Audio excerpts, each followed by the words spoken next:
Avui volem parlar d'un projecte que compta amb la subvenció de la Fundació Sa Nostra i que estarà gestionat per l'associació Zaqueo de Mallorca. En concret, es tracta d'una ajuda de 30.000 euros per un projecte de menjador universal i refugi alternatiu al carrer. Zaqueo va néixer fa 12 anys a Mallorca i des d'aleshores es manté ferma en el compromís d'atendre els més necessitats. La seva financiació va a càrrec de particulars i empreses que, com Sa Nostra, ofereix una ajuda econòmica. Saludem a Francisco Sanz, que és coordinador d'aquest projecte de Zaqueo, que està en els estudis d'IV3 Ràdio a Palma. Francisco Sanz, molt bona tarda. Bones tardes a tots. Bé, primer de tot, a qui doneu servei a la vostra associació? Bé, avui Zaqueo dona servei a un ventall de gent de diferent extracció. Tradicionalment Zaqueo tenia gent marginada exclusivament, inicialment drogadictes actius, toxicòmens, indigents, crònics. Avui, i des de fa un anyada cap aquí, aquest ventall de persones usuaris dels nostres centres s'ha vist incrementat d'una manera important en persones que no són ja d'extracció marginal, gairebé en risc d'exclusió social, això sí, dada la situació conjuntural. Bé, avui és molt variopinta la tipologia de persones que acudeixen al nostre centre. Comentau que d'un any ençà, segurament per mort de la crisi econòmica, ha canviat aquesta tipologia de persones. De quina manera? Quin és el perfil ara de gent que teneu? Bé, si xerram percentualment i tenint en compte que les xifres són estimatives, perquè Zaqueo es caracteritza per una cosa, és a dir, nosaltres no demanem en cap condició res a ningú, no fem entrevistes prèvies, qui ve és atès sempre. Per tant, les estadístiques són des de l'apreciació personal del dia a dia. Avui, percentualment i de manera aproximada, un 60%, pot ser un poc menys inclús, és la tipologia clàssica de gent que sempre ha estat Zaqueo. És a dir, gent marginada d'un tipus o de l'altre.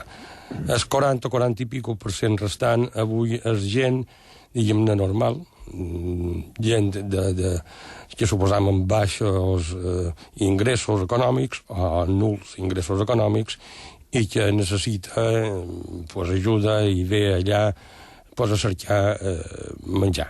A cercar què menjar, nosaltres donem sopa cada vespre, i per aquest tipus de gent nova, que a més, com que no són, com he dit, exactament marginats ni molt manco, estan un poc encorreguts inclús d'accedir als nostres recursos, hem habilitat un sistema de menjar per dur-se'n en bosses. És a dir, que aquesta tipologia nova, que des de fa més d'un any repeteix que no mos ha augmentat últimament, s'ha estabilitzat, però que suposa respecte a la gent que anteriorment teníem, un increment de l'ordre del 45% llarg. Heu rebut ara 30.000 euros per al projecte de menjador universal i refugi alternatiu en el carrer. Ens pot explicar en què consisteix exactament aquest projecte? Pues sí.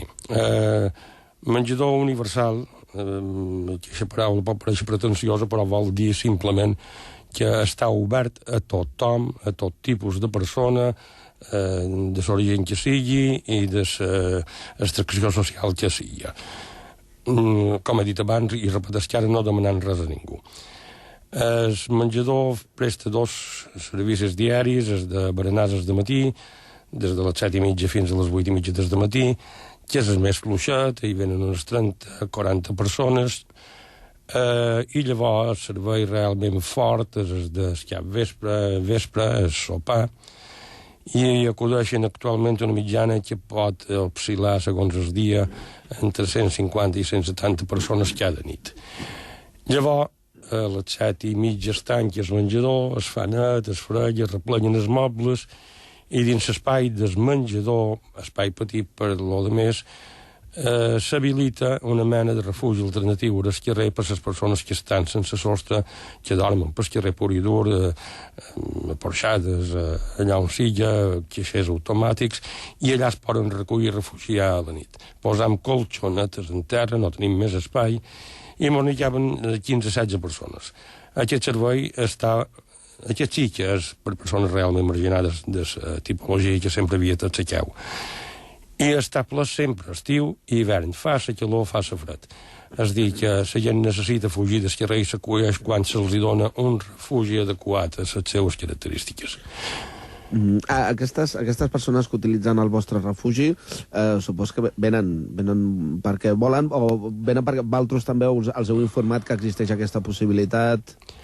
No, això es transmet entre ells mateixos, és a dir, la Creu ja és conegut des de fa 12 o 13 anys que vàrem obrir. Aquestes persones que són estrictament les marginades, que hi ha tantes indigents clàssics, toxicòmens, és una població que no ha crescut en quant és una cosa més aviat estructural, es manté un número de persones determinades. Ells es coneixen tots, ells coneixen la Creu, ells en parlen al carrer, ells ho diuen, en parlen a la presó, quan surten, ells saben que allà troben aquest tipus de servei i d'acollida. Ells mateixos venen allà. La vostra associació, Zakeo, com va néixer? Com va sorgir com es va iniciar aquesta iniciativa? Bé, un moment històric, el 98, jo venia abans d'haver estat amb en Jaume Sant Andreu al refugi quan es va obrir el 93, primers del 93, tocàvem tot aquest tipus de persones, era un moment en què el yonqui actiu abundava, era l'heroïna, era el cavall d'aquell moment, eren els moments en què prenia força sida, i per aconteixements determinats, més aviat de caire polític, el refugi es va tancar i els yonquis actius, els toxicòmens actius, sense sostre ni suport familiar, aleshores quedaren sense cap tipus de lloc d'acollida per ells. Aleshores, en Jaume Sant Andreu em va cedir aquell local i nosaltres, un grup d'amics, de voluntaris, doncs mos llançàrem a posar allò perquè allà on està situat la Creu abans era el bessó del que en dèiem el barri del Xino, allà on se movia la droga, allà on no hi havia aquest tipus de persones. Bé, començàrem així i bé, hem anat evolucionant al mateix temps que evoluciona la marginació que tal com fa la societat és canviant. Han vengut indigents, han vengut toxicòmens, han vengut alcohòlics, han vengut immigrants, i finalment aquest tipus de persones que vos dic que no són exactament excluïts. Què us comenten els usuaris de servei i quin tipus de relació teniu amb ells? Bueno, nosaltres el tipus de relació que tenim amb ells parteix de l'acollida simplement planera, de no demanar-los res, oferir-los el que tenim i un somriure, una paraula, a voltes una renyada també, tot és necessari per mantenir un poc la convivència de persones tan diverses allà de dins, dins un espai petit i dins unes hores determinades que es concentra molta gent. Però la veritat és que tot va molt bé, la relació és molt cordial, els voluntaris, ja funciona a base de voluntariat, els voluntaris és gent fidel ja de fa anys, cadascú té una guàrdia setmanal, el mateix dia de la setmana són 3 voluntaris, 4 voltes que els atenen, i s'ha establit una relació molt familiar, molt de confiança i francament positiva per ells, espero, i per nosaltres també, clar.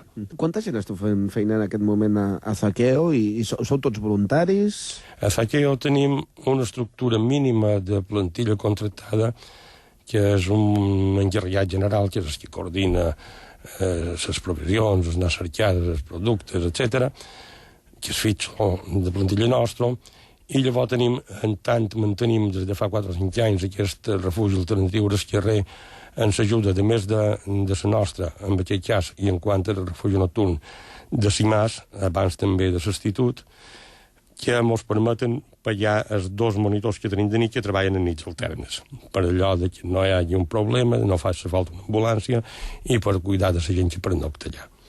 El resto són voluntaris, voluntaris, diguem, actius, immediats, que fan servei de sopar cada dia, doncs uns 27 o 28. I llavors tenim un ventall més ample de col·laboradors i amics que paguen mensualment una quota, que ens ajuden, i empreses i una xarxa de col·laboració.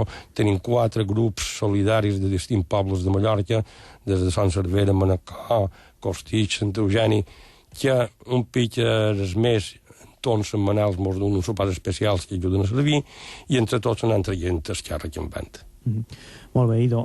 Res més, moltes gràcies a Francisco Sanz de l'associació Zakeo, no? Que a part de tot això que esteu comentant heu rebut i esteu posant en marxa aquest projecte de menjador universal i refugi alternatiu en el carrer. Moltes gràcies per estar avui amb nosaltres. Gràcies, vosaltres, gràcies a la nostra, que ens ajuda d'una manera substanciosa i important, gràcies a Simàs i gràcies als distints col·laboradors que també ens ajuden endavant la nostra tasca.